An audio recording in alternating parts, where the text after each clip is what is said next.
আসসালামু আলাইকুম বন্ধুরা, আবার চলে আসলাম আপনাদের কাছে আরও একটি নতুন ব্লগ নিয়ে। তো আমি শুক্রবারে গ্রামের বাড়িতে গেছিলাম বেড়াতে।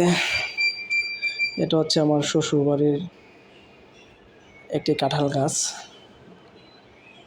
আমি বিকালবেলা কাঁঠাল গাছটির সামনে দিয়ে একটু ঘুরতে যাচ্ছিলাম একটু বাইরে।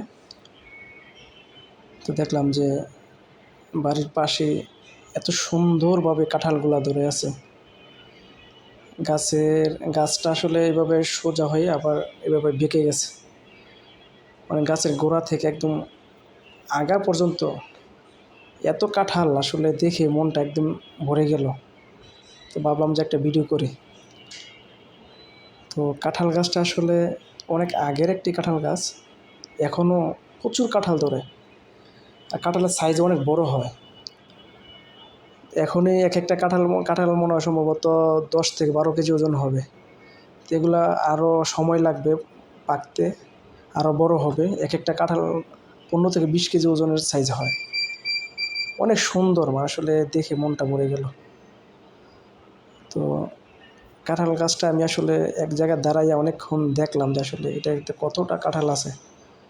কমপক্ষে 150 নিচে হবে না কাঁঠাল, এটাতে যতগুলো আমি কাঁঠাল দেখলাম 150-র উপরে হবে কাঁঠাল। তো আমি মোটামুটি 100-র মতো গোনার পর আর গনি নাই, ঠিক আছে। এতগুলো কাঁঠাল একদম গাছের পাতা পর্যন্ত দেখলাম যে কাঁঠাল ধরে আছে।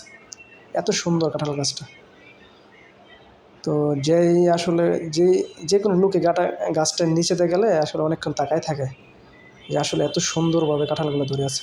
মানুষ নিচেতে হাঁটার সময় দেখা যায় তার মাথায় কাঁঠাল লেগে যায়, এত বড় বড় কাঁঠাল। তো এই কাঁঠালগুলো নাকি আরও 15-20 দিন পরে যে আরও অনেক বড় বড় হলে আরও সুন্দর লাগবে। তো দেখি আমি পরবর্তীতে আরও একটা ভিডিও করব এবং এই কাঁঠালটা খেয়েও দেখবো আসলে এটার কেমন টেস্ট। আসলে আমি এই কাঁঠাল খাই নাই। তো এই বছর ইনশাআল্লাহ আল্লাহ তাআলা যদি আমাকে তৌফিক দান করে আমি খাবো। কাঁঠালগুলো খেয়ে আমি আপনাকে বলবো আসলে এটার সাইজ যেমন বড়, আসলে এটার টেস্টটা কেমন। তো এই হলো অবস্থা। আমি কাঁঠালটা দেখে আমার কাছে এত ভালো লাগছে, আমি ভিডিওটা না করে আর পারলাম না। তো বন্ধুরা, আপনাদের কাছে যদি ভালো লাগে একটা লাইক দিবেন, আমার চ্যানেলটা সাবস্ক্রাইব করবেন। আমি এমন আরও অনেক বিভিন্ন ফলের গাছ এবং বিভিন্ন গার্ডেন নিয়ে আমি আপনাদের কাছে বিভিন্ন ভিডিও তুলে ধরবো।